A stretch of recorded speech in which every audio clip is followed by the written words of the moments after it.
Good morning everyone, welcome to today's the Hindu analysis. ఈరోజు Hindu analysis start చేసే ముందు చిన్న అనౌన్స్మెంట్ అమ్మ. ఒక డేట్ గుర్తుపెట్టుకోండి, 30th June 2021. సరిగ్గా 3 రోజులు ఉంది. ఎందుకు ఈ డేట్ చెప్తున్నాను అంటే 30th June 2021 వరకు మన ఇన్స్టిట్యూట్లో ఆఫర్ చేసే అన్ని సబ్జెక్ట్ వైజ్ కోర్సెస్ కూడా 5,000 మాత్రమే.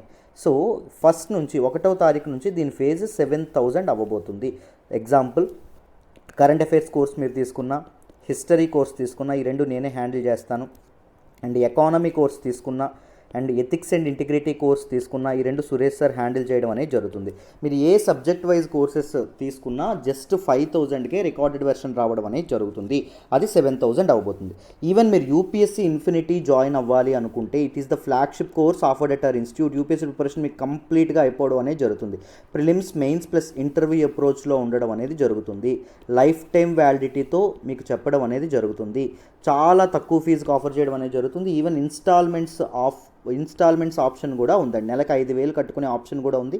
సో దీని మీద కూడా 30వ తారీఖు వరకు తగ్గింపు ఉంది ఫీజు. సో జాయిన్ అవ్వాలి అనుకుంటే ఇది ప్రత్యూష మేడం నెంబర్ అమ్మ. సో మీరు చక్కగా ఫోన్ చేసి జాయిన్ అవ్వచ్చు. ఓకేనా? సో హిస్టరీ కోర్స్ మళ్ళీ చెప్తున్నాను, చాలా recommended course. Ancient, medieval, modern, post independence, world history, art and culture, వాటి తాలూకు నోట్స్ ఇవన్నీ మీకు ప్రొవైడ్ చేయడం అనేది జరుగుతుంది. కరెంట్ అఫైర్స్ కోర్స్ కూడా మీకు చాలా కాంప్రహెన్సివ్గా మీ ప్రిపరేషన్ అనేది జరుగుతుంది. ఆలోచించి వైజ్ డెసిషన్ అనేది తీసుకోండి. సో ఈరోజు మన హిందూ అనాలిసిస్లో మనం మాట్లాడుకునే ఆర్టికల్స్ వచ్చేసి డ్రోన్ అటాక్. సో మన ఎయిర్ ఫోర్స్ బేస్ ఏదైతే ఉంటుందో, ఎయిర్ ఫోర్స్ బేస్ మీద ఒక డ్రోన్ అటాక్ అనేది జరగడం అనేది జరిగింది. 2 సైనికులు గాయపడడం కూడా జరిగింది. సెకండ్, డిజిటల్ డివైడ్, మిజోరాంలో ఒక ఇన్సిడెంట్ గురించి చెప్పడం అనేది జరిగింది. కేస్ స్టడీగా మీకు ఉపయోగపడుతుంది, అందుకోసమే సెలెక్ట్ చేసుకున్నాను పేజ్ నెంబర్ 1 నుంచి. Third, interest rate cuts for small saving schemes, ఇది ఒకటి రావడం అనేది జరిగింది. దాని గురించి కూడా డీటెయిల్గా మాట్లాడదాం. సో యూట్యూబ్ వెర్షన్లో ఈ ఫస్ట్ 3 ఆర్టికల్స్ మీకు వస్తాయి. సో మీరు కోర్సులో జాయిన్ అయితే ఈ ఎక్స్ట్రా ఆర్టికల్స్ కూడా మీకు ప్రొవైడ్ చేయడం అనేది జరుగుతుంది. ఫుల్ హిందూ అనాలిసిస్ అనేది వస్తుంది. Delta variant in Bhutan, tribal vaccination, delta plus variant in Rajasthan, good governance. Example, మనకు ఒడిశాలో ఒక సర్పంచ్ నిజంగా ఒక మంచి పనులు అనేవి చేస్తున్నారు అడ్మినిస్ట్రేషన్లో. సో వాటి గురించి కూడా గుడ్ గవర్నెన్స్ ఎగ్జాంపుల్ అనేది రావడం అనేది జరిగింది. వాటి గురించి కూడా మాట్లాడదాం. ఓకేనా? ఫుల్ హిందూ అనాలిసిస్ కావాలంటే చక్కగా మీరు మన ఇన్స్టిట్యూట్లో ఆఫర్ చేసే కరెంట్ అఫైర్స్ కోర్స్లో జాయిన్ అవ్వచ్చు. ఎవ్రీడే పీడిఎఫ్ కూడా మీకు ప్రొవైడ్ చేయడం అనేది జరుగుతుంది. డైలీ హిందూ అనాలిసిస్ పీడిఎఫ్ మీకు ప్రొవైడ్ చేస్తాము. ఓకేనా? మరి ఈరోజు హిందూ అనాలిసిస్ స్టార్ట్ చేద్దాం. జాగ్రత్తగా వినండి నాన్న. ఈరోజు హిందూ అనాలిసిస్లో మనం మాట్లాడుకునే మొదటి ఆర్టికల్ వచ్చేసి drones are now a favoured terror tool. Very important article regarding GS paper 3 అండి. సెక్యూరిటీలో మనం మాట్లాడుకోవడం అనేది జరుగుతుంది. చాలా ఇంపార్టెంట్ ఆర్టికల్ అమ్మ. ఈ ఆర్టికల్ని నేను ద హిందూలోని ఢిల్లీ ఎడిషన్లో పేజ్ నెంబర్ 9 నుంచి సెలెక్ట్ చేసుకున్నాను. ఫస్ట్ పేజ్ నెంబర్ 1లో కూడా దీనికి సంబంధించిన ఆర్టికల్ వచ్చింది. రెండు కలిపి కాంప్రహెన్సివ్గా డిస్కస్ చేద్దాం. జాగ్రత్తగా వినండి. సో మొదట వాట్ ఈజ్ ఇన్ న్యూస్లోకి ఏమొచ్చిందో తెలుసుకుందాం. తర్వాత దీని బ్యాక్గ్రౌండ్ డీటెయిల్డ్గా దీన్ని కాంప్రహెన్సివ్గా డిస్కస్ చేద్దాం. ఎగ్జామ్ పర్స్పెక్టివ్లో జాగ్రత్తగా వినండి. న్యూస్లోకి ఏం రావడం అనేది జరిగింది అంటే, నిన్న అంటే సండే రోజు ఒక డిఫెన్స్ ఇన్స్టలేషన్ మీద, అంటే ఒక డిఫెన్స్ ఎస్టాబ్లిష్మెంట్ మీద, ఇండియన్ ఎయిర్ ఫోర్స్ యొక్క ఎస్టాబ్లిష్మెంట్ మీద డ్రోన్ అటాక్ ఏదైతే ఉంటుందో డ్రోన్ అటాక్ అనేది జరగడం అనేది జరిగింది. ఏం జరిగిందమ్మా? డ్రోన్ అటాక్ అనేది జరగడం అనేది జరిగింది. డ్రోన్ని మామూలుగా ఏమంటారు అంటే అన్మాన్డ్ ఏరియల్ వెహికల్ అంటారు. అన్మాన్డ్ ఏరియల్ వెహికల్, యూఏవి అంటారు. సో దీన్ని ఉపయోగించి దీని ఎక్స్ప్లోజివ్స్ క్యారీ చేస్తూ మన తాలూకా ఈ డిఫెన్స్ ఎస్టాబ్లిష్మెంట్ ఏదైతే ఉంటుందో, ఇండియన్ ఎయిర్ ఫోర్స్ ఒక ఎస్టాబ్లిష్మెంట్ ఏదైతే ఉంటుందో దాని మీద అటాక్కి పాల్పడడం అనేది జరిగింది. ఇంకా ఆశ్చర్యకరమైనటువంటి విషయం ఏంటి అంటే, దిస్ పర్టికులర్ డిఫెన్స్ ఎస్టాబ్లిష్మెంట్ ఏదైతే ఉంటుందో, this particular Indian air force యొక్క బేస్ ఏదైతే ఉంటుందో, this is located just 14 kilometers from Indo Pakistan border. ఎన్ని కిలోమీటర్లు అండి? ఇండియా పాకిస్తాన్ బార్డర్కి జస్ట్ 14 kilometers దూరంలో మాత్రమే ఉండడం అనేది జరిగింది. అర్థమైందా? ఇది మనకు చెప్పడం అనేది జరిగింది. ఈ పర్స్పెక్టివ్లో ఏంటి, వాట్ ఆర్ దీస్ డ్రోన్స్, వీటన్నిటి గురించి తెలుసుకుందాం డీటెయిల్డ్గా. జాగ్రత్తగా వినండి అమ్మ. సో ఈ న్యూస్లోకి ఏం చెప్తున్నారు అంటే అమ్మ, చూడండి, అటాక్స్లో ఈ దాడులు ఏవైతే ఉన్నాయో, టెర్రర్ అటాక్స్లో, ఉగ్ర దాడుల్లో మామూలుగా ఈ డ్రోన్స్ వాడకం అనేది ఎక్కువగా పెరగడం అనేది జరుగుతుంది. డ్రోన్ టెక్నాలజీ ఏదైతే ఉంటుందో అది సిగ్నిఫికెంట్గా పెరగడం అనేది జరుగుతుంది అని చెప్పడం అనేది జరిగింది. మన తాలూకా నేషనల్ సెక్యూరిటీ అడ్వైజర్ అయినటువంటి అజిత్ దోవల్ గారు కూడా ఈ టెక్నాలజీ ఏదైతే ఉంటుందో టెర్రర్ అటాక్స్లో టెక్నాలజీ యొక్క రోల్ అనేది పెరిగేటటువంటి అవకాశం ఉంది అని చెప్పి రీసెంట్గా కూడా చెప్పడం అనేది జరిగింది. సో డ్రోన్ టెక్నాలజీ ఏదైతే ఉంటుందో డ్రోన్ టెక్నాలజీని వాడుతున్నారంట. ముఖ్యంగా ఈ డ్రోన్ టెక్నాలజీని ఇప్పటి వరకు ఎందుకు వాడేవాళ్ళు అంటే డ్రగ్స్ ఏవైతే ఉంటాయో డ్రగ్స్ని స్మగుల్ చేయడానికి, దాంతోపాటు వెపన్స్ ఏవైతే ఉంటాయో వెపన్స్ని స్మగుల్ చేయడానికి వాడేవాళ్ళు. ఇప్పుడు దేనికోసం వాడుతున్నారు? ఈవెన్ ఎక్స్ప్లోజివ్స్ ఏవైతే ఉన్నాయో ఎక్స్ప్లోజివ్స్తో అటాక్స్ చేయడానికి కూడా ఈ తాలూకా డ్రోన్స్ ఏవైతే ఉన్నాయో డ్రోన్స్ని వాడడం అనేది జరుగుతుంది అని చెప్పడం అనేది జరిగిందమ్మా.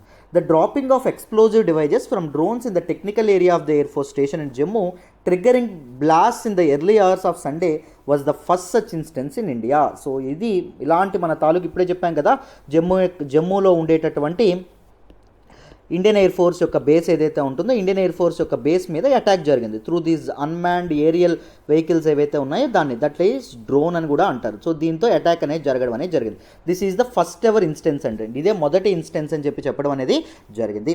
However over the past years drones have been deployed regularly by Pakistan based outfits to smuggled army arms ammunition and drugs into Indian territory.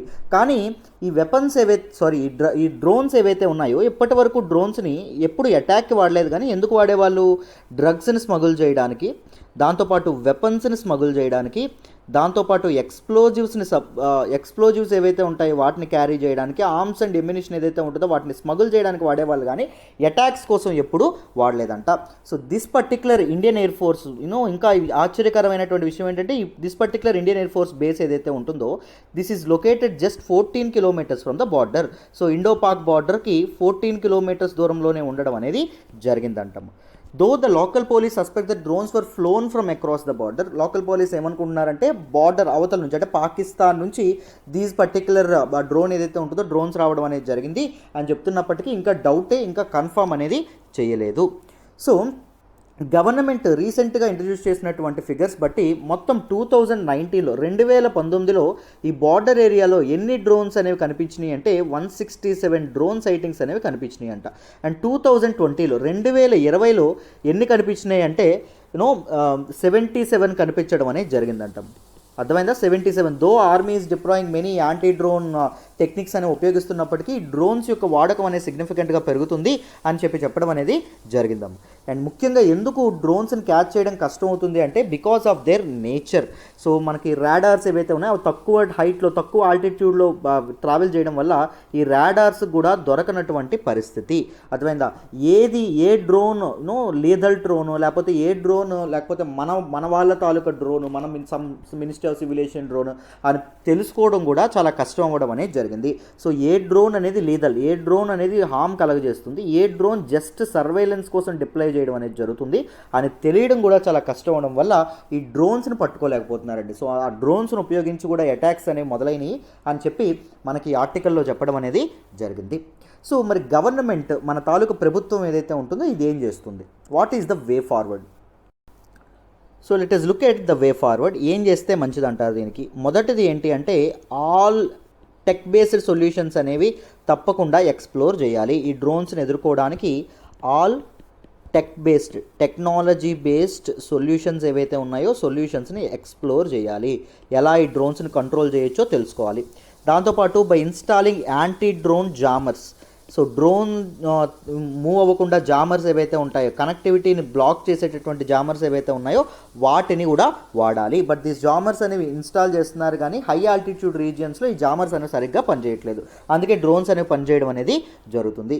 And security sensitive instalments ఏవైతే ఉంటాయో అంటే ఇండియన్ ఎయిర్ ఫోర్స్ బేస్ ఇప్పుడు చూసాం, ఇలాంటి sensitive instalments ఏవైతే ఉన్నాయో అక్కడ better care అనేది ఎక్కువ యాంటీ డ్రోన్ టెక్నాలజీ అనేది ఉపయోగించాలి. ఎందుకు అంటే ఇప్పుడు దీస్ పీపుల్ దేని మీద అటాక్ చేశారనుకున్నారు? ఒక హెలీప్యాడ్ ఏదైతే ఉంటుందో దాని మీద అటాక్ చేయడం అనేది జరిగింది. అంటే they are trying to target the infrastructure of our army. మన ఆర్మీ యొక్క ఇన్ఫ్రాస్ట్రక్చర్ని డ్యామేజ్ చేద్దామని చెప్పి అనుకుంటున్నారు. ఇలాంటి సెక్యూరిటీ సెన్సిటివ్ రీజియన్స్లో బెటర్ ఇన్స్టాల్మెంట్స్, బెటర్ టెక్నాలజీ అనేది వాడాలి. సో మొదట this particular drone based attacks ఏవైతే ఉన్నాయో, వెపనైజ్డ్ డ్రోన్స్ ఏవైతే ఉన్నాయో వాటిని ఫస్ట్ ఎవరు వాడారు అంటే ఇస్లామిక్ స్టేట్, ఐసిస్ ఏదైతే ఉంటుందో ఐసిస్ అనేది వాడడం అనేది జరిగింది. ఎక్కడ వాడింది? నార్థన్ నార్థన్ ఇరాక్లో వాడడం అనేది జరిగింది. ఎప్పుడు అంటే 2016. దాని తర్వాత సిరియాలో వాడడం అనేది, నార్థన్ ఇరాక్ తర్వాత సిరియాలో వాడడం అనేది జరిగింది. అర్థమైందా? దీస్ పర్టికులర్ వెపనైజ్డ్ డ్రోన్స్ ఏవైతే ఉన్నాయో weaponised drones. So use of explosives ఏదైతే ఉన్నాయో ఎక్స్ప్లోజివ్స్ కూడా ఒక ఇంపార్టెంట్ ఛాలెంజింగ్గా మన ముందు ఇప్పుడు డిఫెన్స్ సెక్యూరిటీ ఫోర్సెస్ ఎవరైతే ఉన్నారో సెక్యూరిటీ ఫోర్సెస్ ముందు ఉండడం అనేది ఒక పెద్ద సవాల్ అని చెప్పి మనం చెప్పుకోవచ్చు. సో మనకి రీసెంట్గా సండే రోజు మనకి అటాక్ జరగడంతో పాటు అలాంటి డివైజే అంటే ఎక్స్ప్లోజివ్ ఏదైతే ఉంటుందో ఎక్స్ప్లోజివ్ డివైజే ఒకటి బయటపడడం అనేది జరిగిందండి. ఎక్కడ అంటే జమ్మూ పోలీస్కి. అర్థమైందా? Explosive device that is of 5 kg 5 kgలు బరువు ఉన్నటువంటి ఎక్స్ప్లోజివ్ డివైస్ ఏదైతే ఉంటుందో అది కూడా మనకు కనిపించడం అనేది జరిగింది. సో ఇప్పుడు ఎవరైతే అటాక్ చేశారో వాళ్ళే దీన్ని కూడా వాడుండొచ్చు అని చెప్పి మన పోలీసులు అంచనా వేయడం అనేది జరుగుతుంది. బట్ నిజంగా ఇది క్రాస్ బార్డర్ డ్రోనా లేకపోతే మన ఇండియాలోనే ఉన్నటువంటి డ్రోనా కరెక్ట్గా తెలీదు. దాని గురించి చెప్పబోతున్నారు. Now we just spoke about these all tech based solutions. What might be some tech based solutions? ఈ డ్రోన్స్ అటాక్స్ ఏవైతే ఉన్నాయో వాటిని మన తాలూకా డ్రోన్ ఎకో సిస్టమ్ ఏదైతే ఉంటుందో దాన్ని మార్చడానికి, దిస్ పర్టికులర్ డ్రోన్ అటాక్స్ ఏవైతే ఉన్నాయో వాటిని కంట్రోల్ చేయడానికి what are different technological solutions అనేవి ఇప్పుడు ఒకసారి తెలుసుకుందాం. మన బ్యాక్గ్రౌండ్లో జాగ్రత్తగా వినండి అన్న. మన తాలూకా UAS అంటే అన్మ్యాన్డ్ ఎయిర్క్రాఫ్ట్ సిస్టమ్ ఏదైతే ఉంటుందో లైక్ డ్రోన్స్ అని కూడా అండం అనేది జరుగుతుంది, లేకపోతే అన్మ్యాన్డ్ సర్వేలెన్స్ సిస్టమ్ అని కూడా అండం అనేది జరుగుతుంది. సో మరి వీటి ద్వారా మనకు వచ్చేటటువంటి అటాక్స్ని ఫాయిల్ చేయడానికి, సక్సెస్ఫుల్గా చెక్ పెట్టడానికి వాడేటటువంటివి ఏంటి? కౌంటర్ UAS అంటాం. అంటే అన్మ్యాన్డ్ ఎయిర్క్రాఫ్ట్ సిస్టమ్ అని చెప్పి అనడం అనేది జరుగుతుంది. వాటిని కౌంటర్ చేయడానికి ఉండేటటువంటి టెక్నాలజీస్, డిఫరెంట్ టెక్నాలజీస్ గురించి మాట్లాడదాం. ఫస్ట్ గుర్తుపెట్టుకోండి, sky fence technology. What is the sky fence technology? It aims to block a lethal drone that uses a range of signal disrupters to jam the flight path and prevent them from entering their target, a sensitive installation or event venue. Sky fence అనేటటువంటి సిస్టమ్ని వాడతారు. Suppose ఒక drone ఉంది, ఒక drone యొక్క target, ఒక drone అనేటటువంటి దేని టార్గెట్ చేస్తుందంటే ఒక హెలీప్యాడ్ని టార్గెట్ చేస్తుంది అనుకోండి. సో ఏం చేస్తారు, డ్రోన్ని వీళ్ళు స్పాట్ చేయగానే, మన వాళ్ళు స్పాట్ చేయగానే ఈ డ్రోన్ ఏదైతే ఉంటుందో ఈ డ్రోన్ యొక్క టార్గెట్ని డిస్రప్ట్ చేయడానికి, ఈ డ్రోన్ టార్గెట్ని రీచ్ అవ్వకుండా దాన్ని డీవియేట్ చేసేటటువంటి ప్రయత్నం చేస్తారు. ఎగ్జాంపుల్ మనకి సిగ్నల్ బ్లాకింగ్ ఏదైతే సిగ్నల్ బ్లాక్ చేయడం ద్వారా కానీ, లేకపోతే దానిలో ఎటువంటి హై కరెంట్స్ ఏవైతే ఉన్నాయో హై కరెంట్స్ దానికి పంపించడం కానీ, air Born high currents. So వీటి ద్వారా హెలీప్యాడ్కి దాని టార్గెట్ ఏదైతే ఉంటుందో టార్గెట్కి అది రీచ్ అవ్వకుండా చేయడం అనేది జరుగుతుంది. Block a lethal drone that uses a range of signal disruptors. చెప్పాను కదా, సిగ్నల్ డిస్రప్టర్స్ దీనిలో వాడడం అనేది జరుగుతుంది. నెక్స్ట్ సెకండ్ వన్ ఏంటి అంటే డ్రోన్ గన్ అమ్మ. సెకండ్ వన్ ఏంటి? Drone gun. సో ఈ డ్రోన్ గన్ ఏం చేస్తుంది అంటే మన తాలూకా GPS సిస్టమ్ ఏదైతే ఉంటుందో, డ్రోన్ వాడేటటువంటి గ్లోబల్ పొజిషనింగ్ సిస్టమ్ ఏదైతే ఉంటుందో దాన్ని జామ్ చేయడం అనేది జరుగుతుంది. GPS signal, radio signal, mobile signals, drone and pilot ఉంటాడా, పైలట్ ఇక్కడ మనకి ఏం చేస్తూ ఉంటారు, డ్రోన్ని మనకి డ్రైవ్ చేస్తూ ఉంటాడు కదా, పైలట్కి డ్రోన్కి మధ్య ఉన్నటువంటి కనెక్టివిటీ ఏదైతే ఉంటుందో కనెక్టివిటీని డ్యామేజ్ చేయడం అనేది జరుగుతుంది. దిస్ పర్టికులర్ డ్రోన్ గన్ ఏదైతే ఉంటుందో drone gun. Further it forces the drone to the ground in good time before it could rake any damage.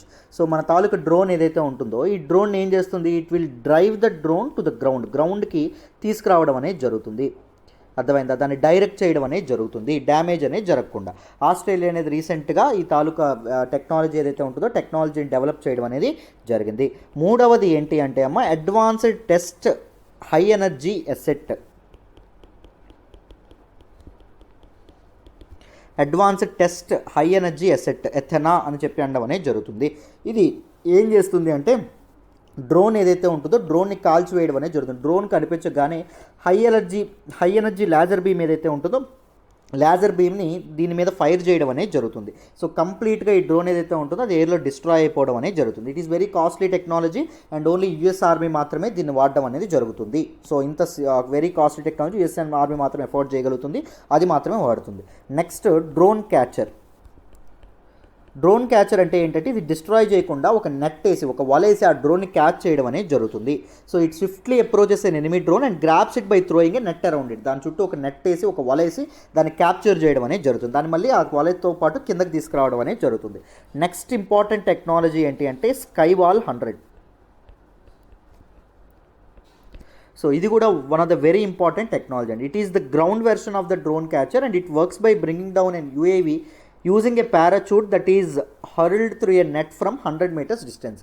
Drone catcher ఏం చేస్తుంది, మన తాలూకు డ్రోన్ ఏదైతే ఉంటుందో, ఎనిమి డ్రోన్ ఏదైతే ఉంటుందో దాని దగ్గరికి వెళ్ళి దాన్ని పట్టుకుంటుంది. స్కై వాల్ 100 ఏం చేస్తుంది, కింద గ్రౌండ్లోనే ఉంటుంది, but it releases A parachute. ఒక పారాచూట్ అనేది మన తాలూకు ఎనిమి డ్రోన్ దగ్గరికి పంపించి ఆ పారాచూట్లో దాన్ని ఎక్కించుకొని దాని కిందకి తీసుకురావడం అనేది జరుగుతుంది. So these are some important anti drone technology అండి, లేకపోతే counter unmanned aircraft system అని కూడా అంటారు. చాలా చాలా ఇంపార్టెంట్ అమ్మ. So this technology Athena is related to అని అడగొచ్చు. దిస్ ఈజ్ యాంటీ లేకపోతే counter unmanned aircraft system. అర్థమైందా? These are the facts that you remember regarding this particular article. అందరికీ ఆర్టికల్ అర్థమైందని అనుకుంటున్నాను. మరి నెక్స్ట్ ఆర్టికల్ డిస్కస్ చేద్దామా? జాగ్రత్తగా వినండి అన్న. ఈరోజు హిందూ ఎనాలిసిస్లో మనం మాట్లాడుకునే నెక్స్ట్ ఆర్టికల్ వచ్చేసి for Mizoram students it's a struggle to catch the tower and log on.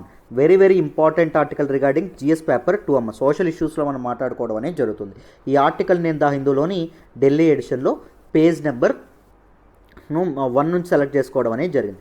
ఈ ఆర్టికల్ ముఖ్యంగా దేని గురించి మాట్లాడుతుంది అంటే డిజిటల్ డివైడ్ అనేటటువంటి ఒక ఇష్యూ గురించి మాట్లాడడం అనేది జరుగుతుంది. సో దీని గురించి డీటెయిల్డ్గా తెలుసుకుందాం. మీకు మెయిన్స్ పర్స్పెక్టివ్లో చాలా చాలా ఇంపార్టెంట్, ఒక కేస్ స్టడీలా కూడా ఇది ఉపయోగపడుతుంది. జాగ్రత్తగా వినండి. సో మొదట మనం కోవిడ్-19 గురించి మాట్లాడుకోవాలి. కోవిడ్-19 ఎప్పుడైతే మన జీవితాల్లోకి అడుగుపెట్టిందో ఒక హెల్త్ క్రైసిస్ని తీసుకురావడం అనేది జరిగింది, ఎకనామిక్ క్రైసిస్ని తీసుకురావడం అనేది జరిగింది, సొసైటీలోని ఎకానమీలోని ఉండేటటువంటి ఆల్ డైమెన్షన్ని టచ్ చేయడం అనేది జరిగింది. సో ప్రపంచం బిఫోర్ కోవిడ్-19, ఆఫ్టర్ కోవిడ్-19 అనేంతగా మారిపోవడం అనేది జరిగింది. It has touched almost every dimension. So ఇది టచ్ చేసినటువంటి డైమెన్షన్ ఏంటి అంటే వర్క్ డైమెన్షన్ కూడా ఒక టచ్ చేయడం అనేది జరిగింది. సో ఆఫీసులకి వాటికి వెళ్లకుండా వర్క్ ఫ్రమ్ హోమ్ ఎరాస్ ఏవైతే ఉన్నాయో మొదలవ్వడం అనేది జరిగింది. దాంతోపాటు స్కూల్స్ కాలేజెస్ అని మూతపడడం వల్ల డిజిటల్ ఎడ్యుకేషన్ ఏదైతే ఉంటుందో, డిజిటల్ ఎడ్యుకేషన్ ఎరా ఏదైతే ఉంటుందో, డిజిటల్ ఎడ్యుకేషన్ యుగం ఏదైతే ఉంటుందో అది స్టార్ట్ అవ్వడం అనేది జరిగింది. బట్ ఈ డిజిటల్ ఎడ్యుకేషన్ అనేటటువంటిది అందరికీ అందుతుందా అనేటటువంటిది question. Is there any inclusiveness in digital education? So inclusiveness అనేది ఉందా? సమ్మిళితంగా ప్రతి ఒక్కరికి అందడం అనేది జరుగుతుందా? ప్రతి ఒక్కరు డిజిటల్ ఎడ్యుకేషన్కి యాక్సెస్ ఆల్ సెక్షన్స్ ఆఫ్ సొసైటీకి చేరువవుతుందా అనేటటువంటిది క్వశ్చన్. సో మరి అవ్వట్లేదు కదా. కొంతమంది స్మార్ట్ ఫోన్స్ ఎఫోర్డ్ చేయగలరు, కొంతమంది స్మార్ట్ ఫోన్స్ ఎఫోర్డ్ చేయలేరు. కొంతమందిని స్మార్ట్ ఫోన్స్ వాడగలరు, కొంతమంది స్మార్ట్ ఫోన్స్ వాడలేరు. కొంతమందికి మగవాళ్ళకి స్మార్ట్ ఫోన్స్ కొనిస్తారు, ఆడవాళ్ళకి స్మార్ట్ ఫోన్స్ కొనివ్వనటువంటి పరిస్థితి. సో ఈ డివైడ్ ఏదైతే ఉంటుందో, there is un uneven distribution in the access to these information and technology resources కదా. ఆ పర్టిక్యులర్ ఫినామినన్నే ఏమంటారు అనేది జరుగుతుంది అంటే డిజిటల్ డివైడ్ అని అనడం అనేది జరుగుతుంది. This COVID-19 pandemic not only triggered economic crisis and health crisis, it has exposed many floss in our society. మన సొసైటీలో ఉన్నటువంటి చాలా ఫ్లాస్ని లేవనెత్తడం అనేది జరిగింది. డిజిటల్ డివైడ్ ఏదైతే ఉంటుందో దాన్ని చూపించడం అనేది జరిగింది. రీసెంట్గా ఇన్ఈక్వాలిటీస్ ఏవైతే ఉన్నాయి, సొసైటీలో ఉన్నటువంటి ఇన్ఈక్వాలిటీస్ని కూడా బయట పెట్టడం అనేది జరిగింది. మన హెల్త్ కేర్ ఇన్ఫ్రాస్ట్రక్చర్ ఏదైతే ఉంటుందో హెల్త్ కేర్ ఇన్ఫ్రాస్ట్రక్చర్ని ఎక్స్పోజ్ చేయడం అనేది జరిగింది. సో మన సొసైటీలో ఉండేటటువంటి చాలా తప్పులు, మన సిస్టంలో ఉండేటటువంటి చాలా తప్పుల్ని మన కళ్ళ ముందు పెట్టడం అనేది జరిగింది కోవిడ్-19. సో అలాంటి ఒక ఇబ్బందికరమైనటువంటి ఇష్యూ ఏంటి అంటే డిజిటల్ డివైడ్. సో ఇప్పుడు న్యూస్లోకి ఎందుకు వచ్చిందో చెప్తాను చూడండి. So this is the age of work from home, but students in Mizoram are studying from anywhere with a signal strong enough. But Mizoram students ఎవరైతే ఉన్నారో వాళ్ళకు మాత్రం డిజిటల్ ఎడ్యుకేషన్కి, చదువుకోవడానికి, వర్క్కి ఇబ్బంది అవ్వడం అనేది జరుగుతుందంట. సో వాళ్ళు there also sharing smart phones. ఒకరి స్మార్ట్ ఫోన్స్ అనేవి అవైలబుల్ లేక ఒకరి స్మార్ట్ ఫోన్ ఇంకొకరికి ఇవ్వడం, షేర్ చేసుకోవడం, ఒకరు పడుకున్నప్పుడు ఇంకొకరు చదువుకోవడం, ఇలా జరగడం అనేది జరుగుతుందంట. ఎందుకు? ఆన్లైన్ క్లాసెస్కి, ఎగ్జామ్స్కి అటెండ్ అవ్వడానికి. మిజోరాంలో ఉండేటటువంటి మెయిన్ ఇష్యూస్ అండ్ కన్సర్న్ ఏంటి అంటే walking up and down the hills through jungles for classes కోసం అడవుల్లో ఎక్కడ మనకి ఏ మౌంటైన్, ఏ పీక్ మీద వస్తుందో సిగ్నల్ అక్కడికి వెళ్ళడం అనేది జరుగుతుందంట. Next lack of affordability. అందరూ మన తాలూకా దీన్ని ఎఫోర్డ్ చేయలేరు కదా. ఈ తాలూకా స్మార్ట్ ఫోన్స్ ఏవైతే ఉంటాయో స్మార్ట్ ఫోన్స్ అందరికీ యాక్సెసిబుల్ అనేటటువంటిది ఉండదు కదా, ఈజీ యాక్సెస్ అనేది ఉండదు కదా. సో అదొక పెద్ద ప్రాబ్లంగా ఉండడం అనేది జరిగింది. అండ్ ఎలక్ట్రిసిటీ ఇష్యూ ఏదైతే ఉంటుందో ఎలక్ట్రిసిటీ ఇష్యూ, సో ఛార్జింగ్ అనేది లేకపోవడం కానీ, లేకపోతే వైఫై లాంటివి పనిచేయకపోవడం కానీ, ఎలక్ట్రిసిటీలో ఇష్యూ ఉండడం వల్ల ఎలక్ట్రిసిటీ ఏదైతే ఉంటుందో అది ఎక్కడికక్కడ బ్రేక్స్ ఇస్తూ ఉండడం వల్ల, పవర్ కట్స్ అనేవి జరుగుతూ ఉండడం వల్ల.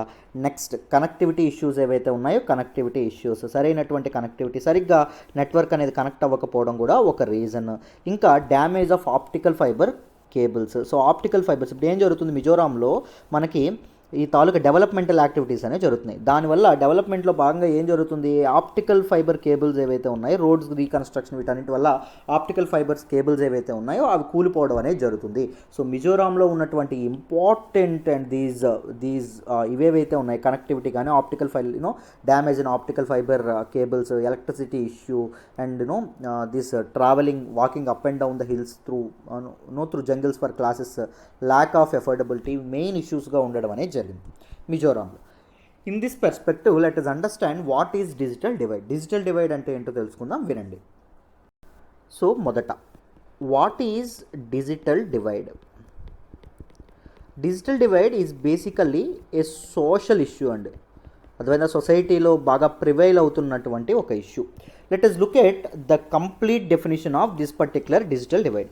ఏ digital divide is any uneven distribution, మీ అందరి కోసం ఇక్కడ రాస్తున్నాను కూడా, any uneven distribution in the access to,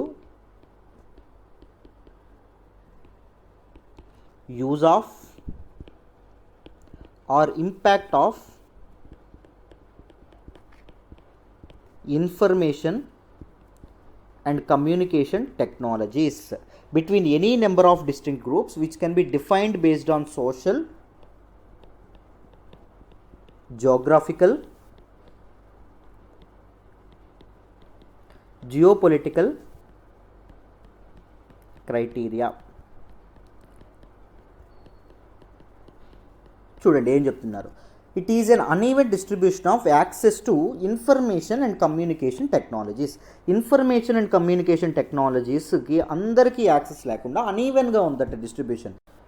suppose మనకి సోషల్ తీసుకుంటే జెండర్ ఇన్ఈక్వాలిటీ ఉందనుకోండి. అంటే మెన్ ఎవరైతే ఉంటారో మెన్కి స్మార్ట్ ఫోన్స్ కానీ ఎక్కువ అందుబాటులో ఉన్నాయి, ఉమెన్కి స్మార్ట్ ఫోన్స్ కానీ ఇన్ఫర్మేషన్ కమ్యూనికేషన్ టెక్నాలజీ అందుబాటులో లేవనుకోండి, అది కూడా ఒక డిజిటల్ డివైడ్ అని చెప్పి అనడం అనేది జరుగుతుంది. లేకపోతే క్లాస్ ఏదైతే ఉంటుందో మిడిల్ క్లాస్, పూర్, వీళ్ళలో కూడా డిజిటల్ డివైడ్ అనేది మనకు కనిపిస్తూ ఉంటుంది. Rich people can afford smart phones, but poor people వాళ్ళు తినడానికే తిండి ఉండదు. బిలో పావర్టీ హౌస్ హోల్డ్స్ కానీ వీళ్ళకి మరి ఉంటుందా, వీటికి యాక్సెసిబిలిటీ అనేది ఉండదు.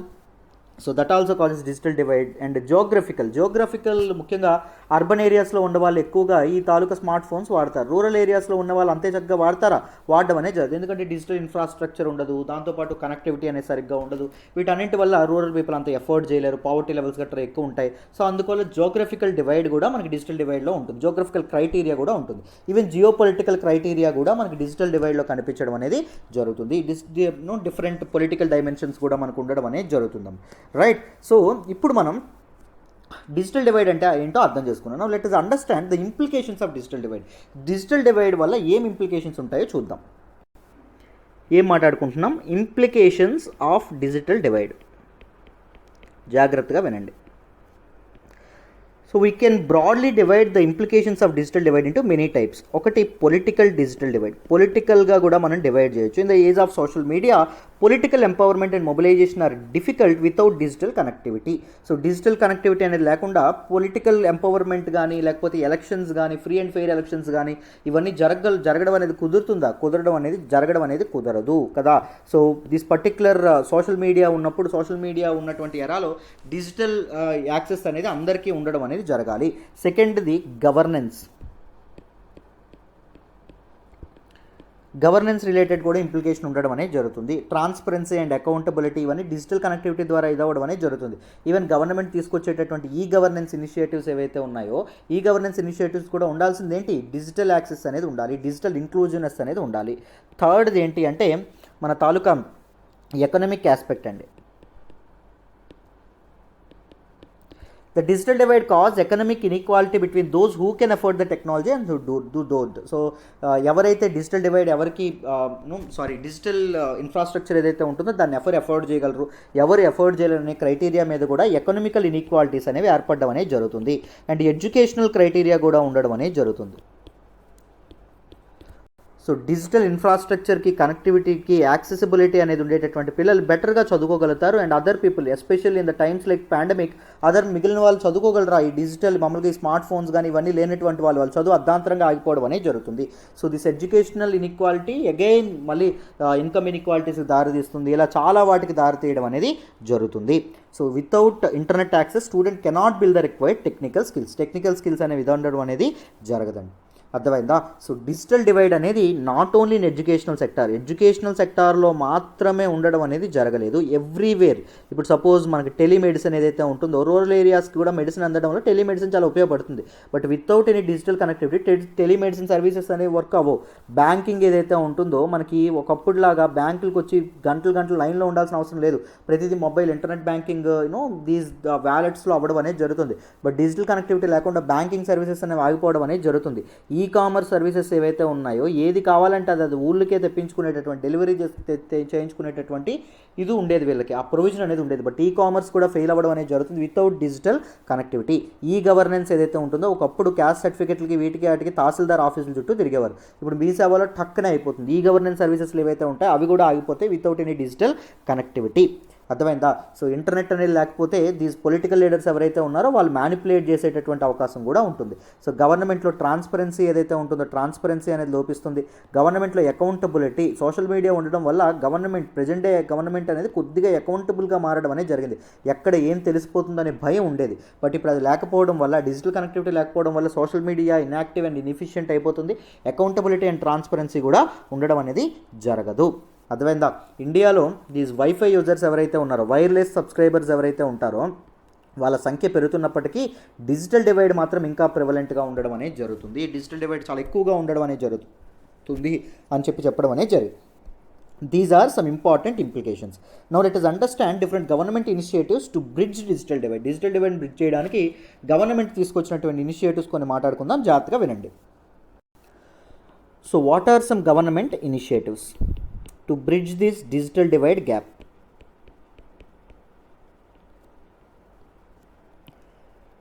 So the government of India is taking significant steps towards acquiring competence in information and technology to cope up with India's digital divide.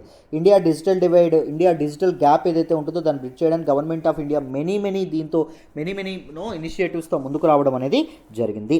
అర్థమైందా? సో మెయిన్గా డిజిటల్ ఇండియా ఇనిషియేటివ్స్ ఏవైతే ఉన్నాయో అవి ముఖ్యంగా ఇంటర్నెట్ యాక్సెస్ అనేది ప్రజలందరికీ చేరువ చేయడానికి, దాంతోపాటు ఇన్ఫ్రాస్ట్రక్చర్ అనేది చేరువ చేయడానికి డిజిటల్ ఇండియా ఇనిషియేటివ్స్ ఏవైతే ఉన్నాయో అవి తీసుకురావడం అనేది జరిగింది.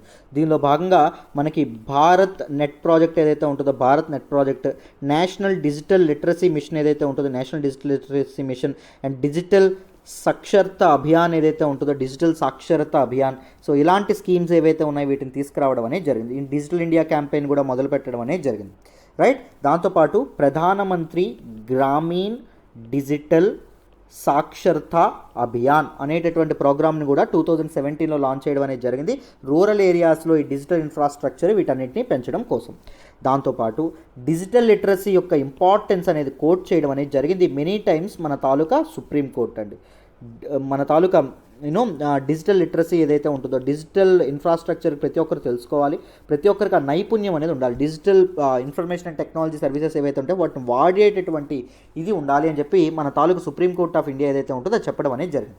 So right to access to the internet అనేది ఫండమెంటల్ రైట్ అని చెప్పడం అనేది జరిగింది. Comes under article 21 of the constitution నుంచి రావడం అనేది జరుగుతుంది అని చెప్పి మనకి చెప్పడం అనేది జరిగింది. అర్థమైందా? Next national education policy 2020 new education policy లేదా నేషనల్ ఎడ్యుకేషన్ పాలసీ 2020లో ఏమైతే తీసుకొచ్చారో దానిలో కూడా డిజిటల్ డివైడ్ అనేటటువంటిది బ్రిడ్జ్ చేయాలని నిర్ణయం తీసుకోవడం అనేది జరిగింది.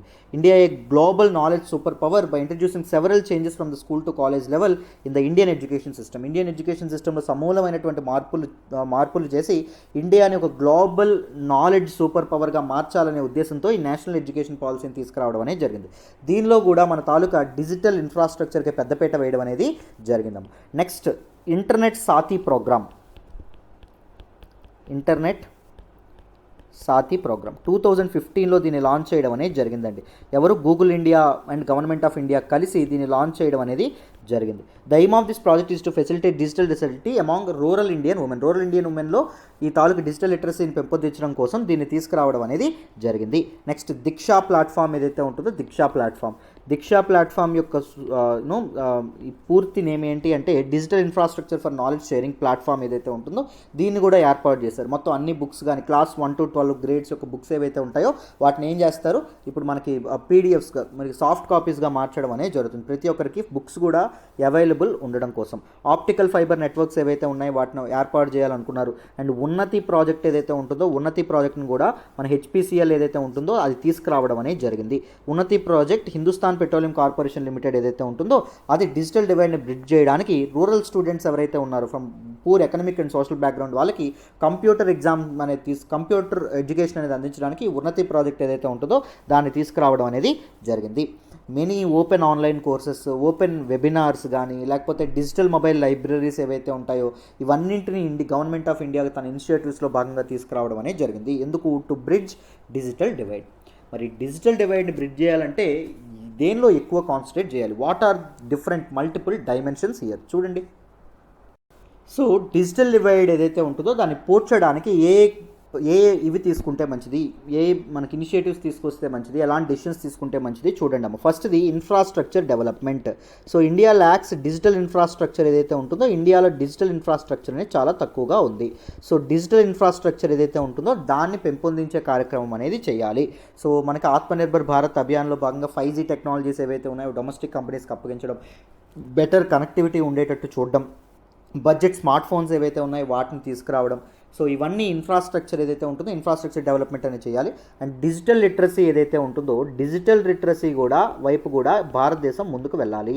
సో స్కూల్ అండ్ కాలేజ్ లెవెల్లో కంప్యూటర్ ఎడ్యుకేషన్ ఏదైతే ఉంటుందో అది తీసుకురావడం కానీ లేకపోతే డిజిటల్ లిటరసీలో ఉండేటటువంటి డిఫరెంట్ ఆస్పెక్ట్స్ ఏవైతే ఉంటాయో వాటిని ఇది చేయడం కానీ, దాంతోపాటు స్టూడెంట్స్కి ఇది సెన్సిటైజ్ చేయడం కానీ, మీ ఫ్యామిలీ మెంబర్స్కి కూడా ఈ తాలూకా స్మార్ట్ ఫోన్ యూసేజ్ నేర్పండి, కంప్యూటర్ యూసేజ్ నేర్పండి ఇలాంటివి చెప్పడం కానీ, దాంతోపాటు promotion of regional language. So మనకి ఎక్కువ మందికి చేరడానికి దిస్ రీజనల్ లాంగ్వేజెస్ ఏవైతే ఉంటాయో వాటిని వాడాలండి. అర్థమైందా? Government should pay particular attention to content creation in the Indian regional లాంగ్వేజెస్లో మనకి పేటీఎం అంతా ఇదవడానికి కారణం రీజనల్ లాంగ్వేజెస్లో మళ్ళీ ఇంట్రడ్యూస్ చేయడం. సో ఇలా చాలా మనకి షేర్ చాట్ యాప్స్ ఇలాంటివన్నీ రీజనల్ లాంగ్వేజెస్లో ఇంట్రడ్యూస్ చేయడం వల్ల చాలా ఎక్కువ మంది ప్రజలకు దగ్గరికి అవ్వడానికి జరిగిందాం కదా. నెక్స్ట్ అదర్ ఇంపార్టెంట్ థింగ్ ఏంటంటే సైబర్ సెక్యూరిటీ. కొంతమందికి డిజిటల్ ఇన్ఫ్రాస్ట్రక్చర్ స్మార్ట్ ఫోన్స్ ఇవన్నీ వాడడానికి భయం ఏంటి అంటే మా తాలూకా డేటా తీసేసుకుంటారేమో, లేకపోతే మా తాలూకా ఇదేదైతే ఉంటుందో మా బ్యాంక్ అకౌంట్ని ఇది చేసేస్తారేమో, మా తాలూకా ఫండ్స్ ఏవైతే ఉంటాయో వాటిని కొల్లగొట్టేస్తారేమో, ఇలాంటి భయాందోళనలు ఉంటాయి, అప్రహెన్షన్స్ అనేవి ఉంటాయి. So by ensuring this digital cyber security లేదా డిజిటల్ సెక్యూరిటీ లేదా డేటా సెక్యూరిటీ మీరు ఎన్ష్యూర్ చేయడం వల్ల ఎక్కువ మంది ఈ తాలూకా స్మార్ట్ ఫోన్స్ వాడడానికి ముందుకు వచ్చేటటువంటి అవకాశం ఉంది. రైట్. నెక్స్ట్ దాంతోపాటు role of regulators. Even government ఏదైతే ఉంటుందో గవర్నమెంట్ కూడా రెగ్యులేషనరీ రూల్స్ ఏవైతే నామ్స్ ఏవైతే ఉంటాయో వాటిని సింప్లిఫై చేయాలి. అందువల్ల ఎక్కువ మంది డిజిటల్ ఇన్ఫ్రాస్ట్రక్చర్ ఇన్వెస్ట్మెంట్స్ పెట్టడానికి ముందుకు వస్తారు. రెగ్యులేషన్ అనేటటువంటిది ఏదైతే ఉంటుందో ఈ నామ్స్ ఏవైతే ఉన్నాయో వాటిని వీకెన్ చేయాలి. సో ఇన్వెస్ట్మెంట్ ఫ్రెండ్లీగా ఉండాలి, బెటర్ డిజిటల్ ఎకో సిస్టమ్ ఏర్పాటు చేసే విధంగా ఉండాలి. వీటి ద్వారా మనం డిజిటల్ డివైడ్ ఏదైతే ఉంటుందో డిజిటల్ డివైడ్ యొక్క గ్యాప్ని మనం తప్పకుండా ఇది చేయగలము. అర్థమైందా? నెక్స్ట్ బెటర్ డిస్ప్యూట్ రిజల్యూషన్ ఏదైతే ఉంటుందో డిస్ప్యూట్ రిజల్యూషన్ కోసం బెటర్ ఆస్పెక్ట్స్ కూడా ఉండాలి. బెటర్ ఎంటిటీస్ కానీ ఇవన్నీ ఉండాలమ్మా. బెటర్ మీడియేషన్ ఆర్బిట్రేషన్ సెంటర్స్ కానీ వీటన్నిటిని ఏర్పాటు చేయడం అనేది నిజంగా చాలా హెల్ప్ చేయడం అనేది జరుగుతుంది. సో ఇది మనం అర్థం చేసుకోవచ్చు. ఐ హోప్ ప్రతి ఒక్కరికి డిజిటల్ డివైడ్ వే ఫార్వర్డ్ కూడా అర్థమైందని అనుకుంటున్నాను. ఇంత కాంప్రహెన్సివ్గా మీరు నేర్చుకోవాలి అనుకుంటే చక్కగా మన యూపీఎస్సీ కరెంట్ అఫైర్స్లో కోర్సులో జాయిన్ అవ్వండి. మళ్ళీ చెప్తున్నాను, మీరు జాయిన్ అయిన తర్వాత 6 months నాకు మీ డెడికేషన్ టైం ఇవ్వండి. ప్రతి విషయం గురించి మీరు చాలా చక్కగా మాట్లాడగలుగుతారు. నన్ను మళ్ళీ చెప్తున్నాను, నన్ను నమ్మి జాయిన్ అవ్వండి. మీ నమ్మకం అయితే అసలు ఒమ్ము కాదు, ట్రస్ట్ మీ. ఓకేనా? Right. So this is all about this particular article అమ్మా. మన నెక్స్ట్ ఆర్టికల్ డిస్కస్ చేద్దామా? జాగ్రత్తగా వినండి అన్న. ఈరోజు హిందూ ఎనాలిసిస్లో మనం మాట్లాడుకునే నెక్స్ట్ ఆర్టికల్ వచ్చేసి government faces a tough choice on interest rates. Very very important article regarding GS paper 3M economy related article. Soft saving instruments గురించి మాట్లాడుకుంటాం. జాగ్రత్తగా వినండి. ఈ ఆర్టికల్ నేను ద హిందూలోని ఢిల్లీ ఎడిషన్లో పేజ్ నెంబర్ 8 నుంచి సెలెక్ట్ చేసుకోవడం అనేది జరిగిందన్న. జాగ్రత్తగా వింటే క్లియర్గా ఎక్స్ప్లెయిన్ చేసే ప్రయత్నం చేస్తాను. ఈ ఆర్టికల్ అర్థం చేసుకునే ముందు మనం కొంత బ్యాక్గ్రౌండ్ అనేది అర్థం చేసుకోవాలి. మొదట చూడండి, స్మాల్ సేవింగ్స్ ఇన్స్ట్రుమెంట్స్ అంటే ఏంటో ముందు మనం తెలుసుకుందాం. దాని తర్వాత న్యూస్లోకి ఏమొచ్చిందో ఎక్స్ప్లెయిన్ చేస్తాను, మీకు ఈజీగా అర్థం అవుతుంది. So what are the small saving instruments? So these are saving instruments through which we save. మనం సేవ్ చేసుకోవడానికి ఉపయోగించేటటువంటి ఒక సాధనాలు అని చెప్పి మనం అనుకోవచ్చు. These are small saving, these are instruments that help an individual to save their money to achieve their financial goals over a particular period. So small saving instruments help individuals. ఇవి ఏం చేస్తాయి? They help individuals. మనం ప్రజలు ఎవరైతే ఉంటారో ప్రజలకు help చేయడం అనేది జరుగుతుంది. ఎందులో హెల్ప్ చేస్తాయి? In achieving their financial goals, to achieve their financial goals. వాళ్ళ తాలూకా ఫినాన్షియల్ గోల్స్ ఏవైతే ఉంటాయో వాటిని అచీవ్ చేయడానికి. కూతురు పెళ్ళి అవ్వచ్చు, లేకపోతే కొడుకుని ఆ ఫారెన్ పంపించడం అవ్వచ్చు, లేకపోతే ఇంకా ఏవైనా విషయాలు, మన కారు కొనుక్కోవచ్చు, ఇల్లు కొనుక్కోవడం అవ్వచ్చు, ఏదైనా ఫినాన్షియల్ గోల్స్ని మనం రీచ్ అవ్వడానికి మనకు హెల్ప్ చేసేటటువంటి ఒక స్మాల్ సేవింగ్ ఇన్స్ట్రుమెంట్స్ అండి. These are some instruments. They are the major source of household savings in India. So ఎక్కువగా హౌస్ హోల్డ్ సేవింగ్స్ ఎవరైతే ఉంటారో, మన సేవింగ్స్ ఏవైతే ఉంటాయో మన తాలూకిలలో మనం సేవ్ చేసుకుని ఎక్కువగా దీనిలోని ఈ ఇన్స్ట్రుమెంట్స్ ఉపయోగించి సేవ్ చేసుకోవడం అనేది జరుగుతుంది. ఇండియాలో హౌస్ హోల్డ్ సేవింగ్స్ అనేవి they are made through small savings instruments. The small savings instrument basket comprises of 12 instruments. మొత్తం స్మాల్ సేవింగ్స్ ఇన్స్ట్రుమెంట్స్ ఎన్ని ఉంటాయి? బ్రాడ్గా మనం చూసుకుంటే 12 ఇన్స్ట్రుమెంట్స్ ఉండడం అనేది జరుగుతుంది. So the collection made from the small saving instruments are credited to national small savings fund. So whatever ఈ తాలూకా 12 ఇన్స్ట్రుమెంట్స్ ద్వారా 12 ఇన్స్ట్రుమెంట్స్ నుంచి ఏవైతే డబ్బులు వస్తాయో ఈ డబ్బులన్నింటి దేనిలో క్రెడిట్ చేస్తారు, దేనిలో సేవ్ చేస్తారు? చూడండి, ఇక్కడ మళ్ళీ రాస్తున్నాను, నేషనల్ స్మాల్ సేవింగ్స్ ఫండ్. దీని గురించి మళ్ళీ ఫ్యాక్ట్స్ అనేవి మాట్లాడదాం. జాగ్రత్తగా వినండి, మీకు ఈజీగా అర్థమైపోతుంది. So if you classify these particular small savings instruments, 12 instruments మనం క్లాసిఫై చేస్తే we can broadly classify them into 3 categories. మొదటిది పోస్టల్ డిపాజిట్స్. పోస్ట్ ఆఫీస్లో మనం డిపాజిట్ చేస్తాం. మన సేవింగ్ అకౌంట్స్ ఏవైతే ఉంటాయో వాటిని ఏర్పాటు చేస్తాం. రికరింగ్ డిపాజిట్స్ ఏవైతే ఉంటాయి, డిపాజిట్స్ కానీ లేకపోతే వేరియస్ మెచ్యూరిటీ పీరియడ్లో మనం సేవ్ చేసుకోవడం అనేది జరుగుతుంది కదా, పోస్టల్ డిపాజిట్స్ మొదటిది. సో డిఫరెంట్ పోస్టల్ డిపాజిట్స్ అనేవి మనకు ఉంటాయి. Next saving certificates. డిఫరెంట్ ఇన్స్ట్రుమెంట్స్లో మనం సేవ్ చేయడం అనేది జరుగుతుంది. Suppose national small saving certificate and దాంతోపాటు కిసాన్ వికాస్ పాత్ర, ఇలాంటి సేవింగ్ సర్టిఫికేట్స్లో కూడా మనం సేవ్ చేయడం అనేది జరుగుతుంది. థర్డ్ది ఏంటంటే social security schemes. Sukanya Samriddhi scheme ఏదైతే ఉంటుందో, Sukanya Samriddhi scheme, social security schemes, వీటిలో కూడా మనం ఏం చేస్తాం? సేవ్ చేసుకోవడం అనేది జరుగుతుంది. ఈ సేవింగ్ ద్వారా ఈ వచ్చే డబ్బంతా దేనిలోకి క్రియేట్ అవ్వడం అనేది జరుగుతుంది? National small savings fund of the government. This national small saving fund ఏదైతే ఉంటుందో ఈ national small saving fund is the part of public account అండి. మన ఇండియాకి 3 అకౌంట్స్ ఉంటాయి మన కంట్రీకి. ఏంటవి? మామూలుగా కన్సాలిడేటెడ్ ఫండ్ ఆఫ్ ఇండియా, దాంతోపాటు contingency fund of India and public accounts India. So మీకు ఎవరికైనా ఈ ఫండ్స్ గురించి తెలియకపోతే నేను డీటెయిల్డ్గా ఒక వీడియో అనేది చేశాను. 3 ఫండ్స్ LTX క్లాసెస్ అని యూట్యూబ్లో సెర్చ్ బాక్స్లో కొట్టండి, మీకు డీటెయిల్డ్గా ఆ ఫండ్స్ గురించి డీటెయిల్డ్గా చెప్పాను. What is consolidated fund of India, what is contingency fund of India and what is this particular public accounts అని చెప్పి డీటెయిల్డ్గా చెప్పాను. మీరు ఈజీగా అర్థం చేసుకోవచ్చు. సో ఈ తాలూకు నేషనల్ స్మాల్ సేవింగ్స్ ఫండ్ అనేటటువంటి దానిలో ఉండేటటువంటి డబ్బు, this is a part of public accounts of India.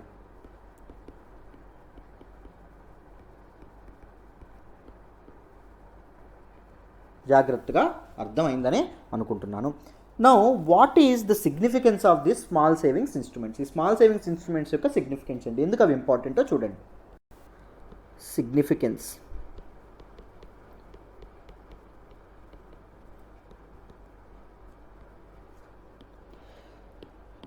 For safety. మొదట మీ హార్డ్ అండ్ మనీని మనం సేవ్ చేసుకోవడం వల్ల ఏదైనా ఆపత్కాలమైనటువంటి సందర్భాల్లో ఫ్యూచర్ నీడ్స్ కోసం అది వాడడం అనేది జరుగుతుంది. అర్థమైందా? సో లిక్విడ్ మనీ ఇంట్లో ఉండడం అనేది సేఫ్ కాదు, దొంగల భయం ఇవి ఉంటాయి. దాంతోపాటు డబ్బు ఏమైనా గుడ్లు పెడుతుందా? పెట్టదు. ఇక్కడ మనం పెట్టడం వల్ల ఏం జరుగుతుంది? స్మాల్ సేవింగ్స్ ఫండ్లో ఎప్పుడు కావాలంటే అప్పుడు డబ్బు వస్తుంది, దాని మీద ఎంతో కొంత ఇంట్రెస్ట్ కూడా మనకు రావడం అనేది జరుగుతుంది. దొంగల భయం కూడా మనకు ఉండదు. అండ్ దాంతోపాటు రిటైర్మెంట్ ఫండ్స్. ప్రతి ఒక్కరికి సోషల్ సెక్యూరిటీ అనేది అవసరం. రిటైర్మెంట్ తర్వాత రూపాయి కూడా సంపాదన అనేది మనకు లేనప్పుడు, సంపాదించలేని పరిస్థితుల్లో మనం లేనప్పుడు మనకి పీరియాడికల్గా డబ్బులు రావడానికి మనకి లాంగ్ టర్మ్ సేవింగ్స్ ఏవైతే ఉన్నాయో ఉపయోగపడడం అనేది జరుగుతుంది. సో అందుకు ఈ స్మాల్ సేవింగ్స్ స్కీమ్స్ ఏవైతే ఉన్నాయో ఇవి చాలా చాలా important. And tax savings, even ఈ స్మాల్ సేవింగ్స్ స్కీమ్స్ ఏవైతే ఉన్నాయో ట్యాక్స్ బెనిఫిట్ని కూడా ఆఫర్ చేయడం అనేది జరుగుతుంది. One or the other kind of tax deductions, exemptions ఇవన్నీ రావడం అనేది జరుగుతుంది. సో స్మాల్ సేవింగ్స్ ఇలాంటి ఇంపార్టెంట్ రోల్ ప్లే చేయడం అనేది జరుగుతుంది. Avoid unwanted expenses. So unwanted expenses ఏవైతే ఉంటాయో వాటిని కూడా మనం తగ్గించుకోవచ్చు. అంటే మన చేతిలో డబ్బులు ఉన్నాయనుకోండి, మనం ఆగలేం, మనం ఖర్చు పెట్టాలనుకుంటాం. But when we save this money, so అప్పుడు ఏం జరుగుతుంది, అన్అవాయిడెడ్ ఎక్స్పెన్సెస్ అనేవి తగ్గుతాయి. అండ్ దాంతోపాటు ఫర్దర్ ఇన్ఫ్లేషన్ కూడా తగ్గడం అనేది జరుగుతుంది. ఎకానమీకి కూడా ఇది బ్రాడర్ లెవెల్ హెల్ప్ చేస్తుంది. అలాగా డబ్బులు అనేవి మన చేతుల్లో ఉండట్లేదు. డబ్బులు మన చేతుల్లో ఉంటే ఏం పెరుగుతుంది, మనీ అనేది మన చేతుల్లో ఉందనుకోండి, డిమాండ్ అనేది పెరుగుతుంది. డిమాండ్ అనేది పెరిగిందనుకోండి, ప్రైసెస్ అనేవి పెరుగుతాయి. ప్రైసెస్ అనేవి పెరిగాయి అనుకోండి, సింపుల్, ప్రైసెస్ పెరిగే ఈవెంట్ని ఏమంటాం, ఫినామినన్నే మనం ఇన్ఫ్లేషన్ అని చెప్పడం అనేది జరుగుతుంది. ఇన్ఫ్లేషన్ అనేది పెరగడం అనేది జరుగుతుంది. బట్ ఈ స్మాల్ సేవింగ్ స్కీమ్స్ వల్ల మనీ అనేది మన చేతుల్లో ఉండదు కాబట్టి ఇన్ఫ్లేషన్ అనేది తగ్గేటటువంటి అవకాశం ఉంటుంది. మరి this particular small saving instruments ఏవైతే ఉన్నాయో వాటి తాలూకు ఇంట్రెస్ట్ రేట్స్ ఏంటో చూద్దాం. So the rates for small saving instruments are announced quarterly. So interest rates ఏవైతే ఉన్నాయో ఇంట్రెస్ట్ రేట్స్ని ఎప్పుడు అనౌన్స్ చేస్తారండి, క్వార్టర్లీ అనౌన్స్ చేయడం అనేది జరుగుతుంది. ప్రతి 3 నెలలకు ఒకసారి అనౌన్స్ చేయడం అనేది జరుగుతుంది. Theoretically the rate changes is based on the government securities, yields of government securities. Government సెక్యూరిటీస్కి వచ్చేటటువంటి జీ సెక్యూరిటీస్ అంటాం, వచ్చేటటువంటి ఈల్డ్ బట్టి ఉండడం అనేది జరుగుతుంది.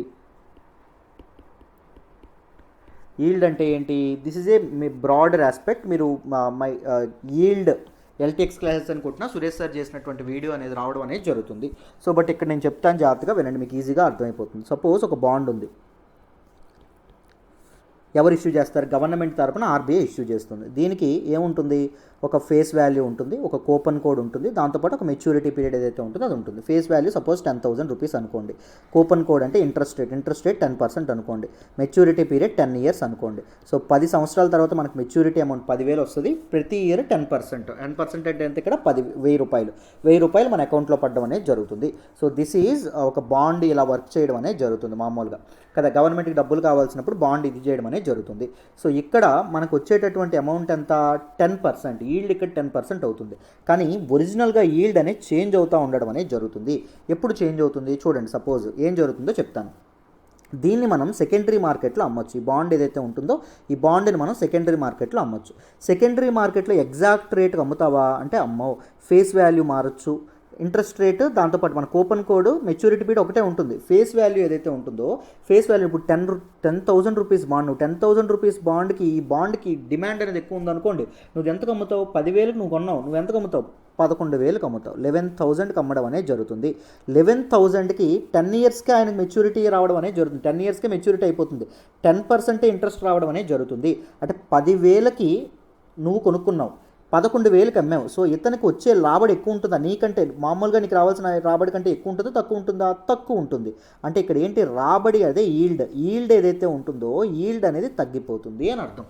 అర్థమైందా, ఈల్డ్ అనేది తగ్గిపోతుంది. సో గవర్నమెంట్ సెక్యూరిటీస్ యొక్క ఈల్డ్ బట్టి కూడా డిపెండ్ అవ్వడం అనేది జరుగుతుంది. ఏది, మన తాలూకా ఇంట్రెస్ట్ రేట్స్. ఎందుకో చెప్తాను చూడండి. ఇప్పుడు సపోజ్ బాండ్లకి డిమాండ్ అనేది ఎక్కువగా ఉందనుకోండి. సపోజ్ మరి ఎగ్జాంపుల్ ద్వారా చెప్తాను. బాండ్స్ ఏవైతే ఉంటాయో బాండ్స్కి డిమాండ్ అనేది ఎక్కువగా ఉందనుకోండి.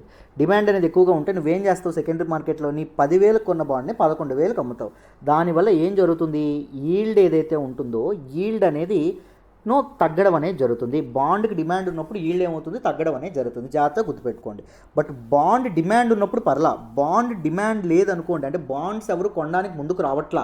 ఎప్పుడు బాండ్స్ కొనడానికి ముందుకు రారు, స్మాల్ సేవింగ్ స్కీమ్స్ ఏవైతే ఉన్నాయో ఇక్కడ ఇంట్రెస్ట్ రేట్స్ బాగున్నాయి అనుకోండి, ఎక్కడ ఇన్వెస్ట్ చేస్తారు.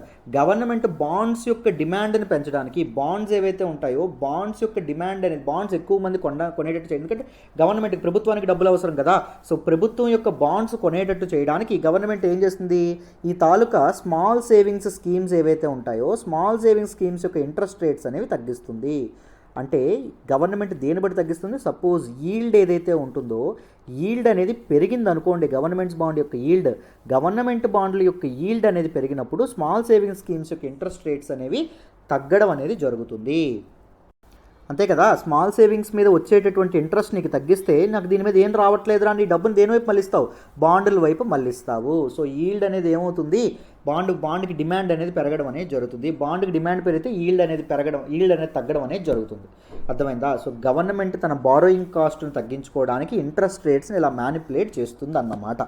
అర్థమైందా? సురేష్ సార్ ఈల్డ్ కాన్సెప్ట్ని ఎక్స్ప్లెయిన్ చేశారు, సెపరేట్ వీడియో అనేది చేశారు. మీకు ఇక్కడ వరకు అర్థమైంది అనుకుంటున్నాను. ఎవరికైనా మళ్ళీ అర్థం కాకపోతే feel free to tell me in కామెంట్స్లో మీరు చెప్తే నేను కామెంట్ సెక్షన్లో మళ్ళీ మీకు డీటెయిల్డ్గా ఎక్స్ప్లెయిన్ చేసే ప్రయత్నం చేస్తాను. అర్థమైందా? సో మనకి దేని మీద డిపెండ్ అవుతుంది ఇంట్రెస్ట్ రేట్స్ అయితే గవర్నమెంట్ యొక్క ఈల్డ్ మీద డిపెండ్ అవ్వడం అనేది జరుగుతుంది. ఇది గుర్తుపెట్టుకోండి. నౌ ఇన్ఫ్లేషన్ మీద కూడా డిపెండ్ అవ్వడం అనేది జరుగుతుంది. Now this national small savings funds గురించి కొన్ని ఫ్యాక్ట్స్ తెలుసుకుందాం, జాగ్రత్తగా వినండి అమ్మ. ఏంటది? National small savings fund. So ఇది ఎప్పుడు ఎస్టాబ్లిష్ అయింది అంటే it was established in 1999 in the public account of India. It is a part of public account of India అండి. దీన్ని ఎవరు అడ్మినిస్టర్ చేస్తారు అంటే government of India, central government administer చేయడం అనేది జరుగుతుంది. మినిస్ట్రీ ఏంటి అడ్మినిస్టర్ చేస్తుందంటే మినిస్ట్రీ ఆఫ్ ఫినాన్స్ ఉంటుందో ఫినాన్స్ అడ్మినిస్ట్రేషన్ చేయడం అనేది జరుగుతుంది. మినిస్ట్రీ ఆఫ్ ఫినాన్స్లో ఉన్నటువంటి డిపార్ట్మెంట్ ఆఫ్ ఎకనామిక్ అఫైర్స్ వాళ్ళు ఎవరైతే ఉంటారో they will take care of this particular national small savings fund అమ్మ. అర్థమైందా? So it works under an act called national small savings fund custody and investment rules of 2001. దీని ప్రకారం ఇది అవ్వడం అనేది జరుగుతుంది, ఇది ఎన్ఫోర్స్ అవ్వడం అనేది జరుగుతుంది. This was framed by the president under article 283 clause 1 of the constitution. What is the objective of this particular national small savings fund? To delink small savings transactions from the consolidated fund of India and ensure their operation in a transparent and self sustaining manner. So మన తాలూకు small savings ఏవైతే ఉన్నాయో స్మాల్ సేవింగ్స్ని consolidated fund of India నుంచి బయటకు తీసేసి public ఫండ్లోకి పెట్టాలి, పబ్లిక్ అకౌంట్లోకి పెట్టాలి అనేటటువంటి ఉద్దేశంతో దీన్ని ఏర్పాటు చేయడం అనేది జరిగింది. ఎందుకంటే కన్సాలిడేటెడ్ ఫండ్ ఆఫ్ ఇండియా నుంచి రూపాయి నువ్వు తీయాలన్నా ఎవరి తాలూకు పర్మిషన్ తీసుకోవాలి? మన తాలూకు వీళ్ళ పర్మిషన్ అనేది తీసుకోవాలి. ఎవరిది? మన పార్లమెంట్ పర్మిషన్ అనేది తప్పకుండా తీసుకోవాలి, లెజిస్లేచర్ యొక్క పర్మిషన్ తీసుకోవాలి. బట్ ప్రజలు సేవ్ చేస్తారు, వాళ్ళకి కావాల్సినప్పుడు తీసుకుంటారు. మీరు తీసుకోవాలనుకున్న ప్రతిసారి పార్లమెంట్ మీట్ అవ్వలేదు కదా, పీటీఐ మీకు పర్మిషన్ ఇవ్వలేదు కదా. ఎందుకు? కన్సాలిడేటెడ్ ఫండ్ ఆఫ్ ఇండియా ఏదైతే ఉంటుందో కన్సాలిడేటెడ్ ఫండ్ ఆఫ్ ఇండియా రూపాయి తీసినా నువ్వేం చేయాలి? తప్పకుండా పార్లమెంట్ పర్మిషన్ అనేది తీసుకోవాలి. సో అందుకే కన్సాలిడేటెడ్ ఫండ్ ఆఫ్ ఇండియా నుంచి పబ్లిక్ అకౌంట్ ఏదైతే ఉంటుందో పబ్లిక్ అకౌంట్కి మార్చుతూ ఈ తాలూకా నేషనల్ స్మాల్ సేవింగ్స్ ఫండ్ ఏదైతే ఉంటుందో దీన్ని ఇంట్రడ్యూస్ చేయడం అనేది జరుగుతుంది.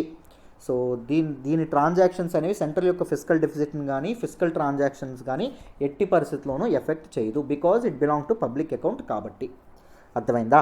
So this is all about national small savings fund అండి. మీకు కంప్లీట్గా దీని గురించి అర్థమైందనే అనుకుంటున్నాను. ఇప్పుడు న్యూస్లోకి ఎందుకు వచ్చిందో చూద్దాం, జాగ్రత్తగా వినండి. So what is in news? వార్తల్లోకి ఏమొచ్చిందో చూడండి. Central government has a tricky political decision. Central government ముందు ఒక పెద్ద ఛాలెంజ్ ఉంది, పొలిటికల్ డెసిషన్ అనేది తీసుకోవాలి. దేని గురించి? ఎందుకంటే మనకి ఏం చెప్పాం, ఇంట్రెస్ట్ రేట్స్ అనేవి క్వార్టర్లీ అవుతాయని చెప్పాం కదా. సో ఈ క్వార్టర్ దగ్గర పడుతుంది. సో ఈ క్వార్టర్ మార్చ్లో మళ్ళీ మీట్ అయ్యారు. ఇప్పుడు ఏప్రిల్, మే, జూన్ ఎండింగ్ కల్లా మళ్ళీ మీట్ అవ్వడం అనేది జరుగుతుంది. జూలై 1st ఆ టైం మీట్ అవ్వడం అనేది జరుగుతుంది. మీట్ అయినప్పుడు దేని మీద డెసిషన్ తీసుకోవాలి? స్మాల్ సేవింగ్స్ స్కీమ్స్ ఏవైతే ఉంటాయో స్మాల్ సేవింగ్స్ స్కీమ్స్ మీద ఇంట్రెస్ట్ రేట్స్ అనే వాటి మీద డెసిషన్ అనేది తీసుకోవాలి.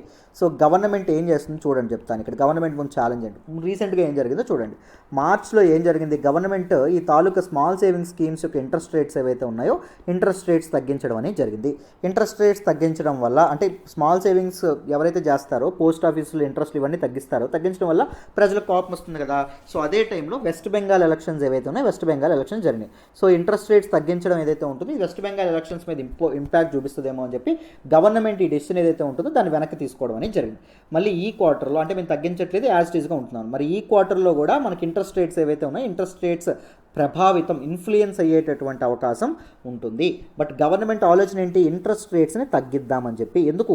ఈ ఇంట్రెస్ట్ రేట్స్ తగ్గిస్తేనే మనకి స్మాల్ సేవింగ్స్ స్కీమ్స్ ఏవైతే ఉన్నాయో వీటి తాలూకు ఇంట్రెస్ట్ రేట్స్ తగ్గిస్తేనే గవర్నమెంట్ ఇష్యూ చేసేటటువంటి బాండ్ సేల్స్ అనేవి పెరుగుతాయి కదా. ప్రతి ఒక్కరు ఇంట్రెస్ట్ రేట్స్ తగ్గిస్తేనే కదా స్మాల్ సేవింగ్స్ స్కీమ్స్లో ఇన్వెస్ట్ చేయడం మానేసి డిపాజిట్లు చేయడం మానేసి బాండ్లు కొనడం స్టార్ట్ చేస్తారు. అంతే కదా. సో బాండ్ గవర్నమెంట్తో నమ్మేటట్టు, గవర్నమెంట్కి ఇప్పుడు డబ్బులు అవసరం, మరి బాండ్లు సేల్ అవ్వాలి కదా, బాండ్లు అనేవి సేల్ అవ్వకుండా ఉండిపోతున్నాయి కదా. సో అందుకోసం అని చెప్పి గవర్నమెంట్ ఏమనుకుంటుంది, ఇంట్రెస్ట్ రేట్స్ ఏవైతే ఉన్నాయో ఇంట్రెస్ట్ రేట్స్ అనేవి కట్ చేద్దామని చెప్పి అనుకోవడం అనేది జరుగుతుంది. అర్థమైందా? But this will be an unpopular move.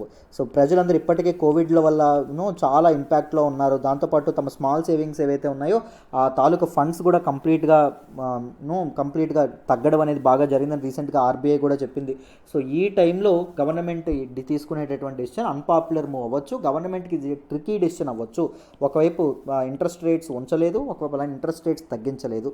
So what are the challenges before the government? ప్రభుత్వం ముందు ఉండేటటువంటి డిఫరెంట్ ఛాలెంజెస్ ఏంటి అంటే పొలిటికల్ సూసైడ్. ఏమాత్రం ఇంట్రెస్ట్ రేట్స్ అనేది తగ్గిస్తే ఆల్రెడీ హ్యాండ్లింగ్ ఆఫ్ కోవిడ్-19 గురించి మన తాలూకు పీపుల్ ఎవరైతే ఉన్నారో వాళ్ళు గవర్నమెంట్కి వ్యతిరేకంగా ఉండడం అనేది జరిగింది. Their voicing their dissent regarding UAPA కానీ, అన్లాఫుల్ యాక్టివిటీస్ ప్రివెన్షన్ యాక్ట్ కానీ, లేకపోతే హ్యూమన్ రైట్స్ వైలేషన్స్ కానీ, లేకపోతే దిస్ పర్టికులర్ కోవిడ్-19 మేనేజ్మెంట్ కానీ, ఇలాంటి వాటి మీద గవర్నమెంట్కి ఎగనెస్ట్గా ఉన్నారు. సో మళ్ళీ ఇప్పుడు ఈ డెసిషన్ కూడా తీసుకుంటే అదొక పొలిటికల్ సూసైడ్ అవ్వడం అనేది జరుగుతుంది. నెక్స్ట్, ఇన్ఫ్లేషన్ కూడా ఒక ఇంపార్టెంట్ థింగ్. అర్థమైందా? ఇంట్రెస్ట్ రేట్స్ కట్ చేయడం అనేది జరిగింది అనుకోండి, వీళ్ళు ఏం చేస్తారు, స్మాల్ సేవింగ్స్ స్కీమ్స్లోంచి డబ్బులు బయటకు తీసేస్తారు. డబ్బులు బయటకు తీసుకొని ఏం చేస్తారు, ఖర్చు పెడతారు. అప్పుడు డబ్బులు చేతిలో ఉంటే ఏం చెప్తుంది, డిమాండ్ మళ్ళీ పెరుగుతుంది. ఆల్రెడీ ఇన్ఫ్లేషన్ అనేది విపరీతంగా పెరుగుతుంది, ఇంకా ఇన్ఫ్లేషన్ పెరిగేటటువంటి అవకాశం ఉంటుంది. అర్థమైందా? సో అదొక మెయిన్ టాస్క్. దాంతోపాటు అన్సోల్డ్ గవర్నమెంట్ సెక్యూరిటీస్, ఒకవైపు గవర్నమెంట్ సెక్యూరిటీస్ అయితే సేల్ అవ్వట్లా, పోనీ ఇదే ఇంట్రెస్ట్ రేట్స్ మెయింటైన్ చేద్దాము అంటే బాండ్స్ని ఎవరు కొనుక్కోవట్లా. మరి బాండ్స్ సేల్ని పెంచడం ఎలాగా, కష్టం కదా. సో మరి ఏం చేయాలి? ఒకవైపు ప్రెజరు, పీపుల్ తాలూకా డిసెంట్ తెలుపుతారేమో అని ప్రెజరు, ఇంకొకటి గవర్నమెంట్ సెక్యూరిటీస్ మనకి బాండ్స్ ఏవైతే ఉంటాయో బాండ్స్ అన్సోల్డ్గా ఉండిపోతాయేమో అనేటటువంటి ఒక అప్రహెన్షన్, ఆందోళన గవర్నమెంట్కి, ఈ భయాలు ఉండడం అనేది జరిగింది. ఇది న్యూస్లోకి చెప్పడం అనేది జరిగింది. మీకు ఇంటర్లింకింగ్ తెలిస్తే పర్ఫెక్ట్గా అర్థమైపోతుంది. అర్థమైందా? So this is all about this particular article అండి. మీ అందరికీ డీటెయిల్గా ఈ ఆర్టికల్ కూడా అర్థమైందనే అనుకుంటున్నాను.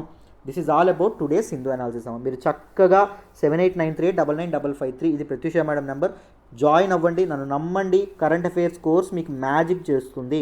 You will master current affairs course. 6 months me dedication and time join అయిన తర్వాత మీరు నాకు ఇస్తే, మీరు కరెంట్ అఫైర్స్ని మీరు నేర్చుకోవడమే కాదు వేరే వాళ్ళకు కూడా మీరు చెప్తారు. డైలీ ఫుల్ హిందూ అనాలిసిస్ అనేది రావడం అనేది జరుగుతుంది. దాంతోపాటు దాని తాలూకా పీడిఎఫ్, దాంతోపాటు ఎవ్రీడే హిందూలో కవర్ అవునటువంటి articles, Indian Express articles, explained articles, ఇవి నేను ఎలాగో చేస్తాను. దాంతోపాటు అవి కాకుండా మీకు డిటిఈ కానీ, డౌన్ టు ఎర్త్ కానీ, లేకపోతే పిఐబిలో కానీ ఈ ఆర్టికల్స్ ఏవైతే ఉన్నాయో ఆ ఆర్టికల్స్ కూడా మనకి నారాయణమూర్తి సార్ కవర్ చేస్తారు. సో నారాయణమూర్తి సార్ కవర్ చేసి ఆ పీడిఎఫ్ కూడా మీకు ఇవ్వడం అనేది జరుగుతుంది. డైలీ టెస్ట్లు, వీక్లీ టెస్ట్లు, దాంతోపాటు మీకు ఎకనామిక్ సర్వే, బడ్జెట్ అనాలిసిస్, వీటికి యాక్సెస్, ఇవన్నీ మీకు లభించడం అనేది జరుగుతుంది. సో మనకి యూపీఎస్సీ టాపిక్ వైజ్ టెస్ట్లు, గ్రాండ్ టెస్ట్లకు కూడా మీకు యాక్సెస్ అనేది లభిస్తుంది. సో జస్ట్ 5,000 మాత్రమే ఫీజు, లైఫ్ టైం వ్యాలిడిటీతో ఇస్తున్నాము. 5,000 నుంచి 1వ తారీఖు నుంచి 7,000 అవబోతుంది. సో మమ్మల్ని నమ్మి జాయిన్ అవ్వండి, మీ నమ్మకం అయితే అసలు ఒమ్ము కాదు. Thank you so much for all the support so far అమ్మ, all the love so far. నా ఎక్స్ప్లెనేషన్ వస్తున్నట్టయితే కీప్ లైకింగ్ అవర్ వీడియోస్, మీ ఫ్రెండ్స్తో షేర్ చేసుకోండి, ఎలా ఉందో కూడా కామెంట్ చేయండి. థ్యాంక్ యూ సో మచ్ అమ్మ. మళ్ళీ రేపటి హిందూ అనాలిసిస్లో కలుద్దాం. బాయ్ నాన్న.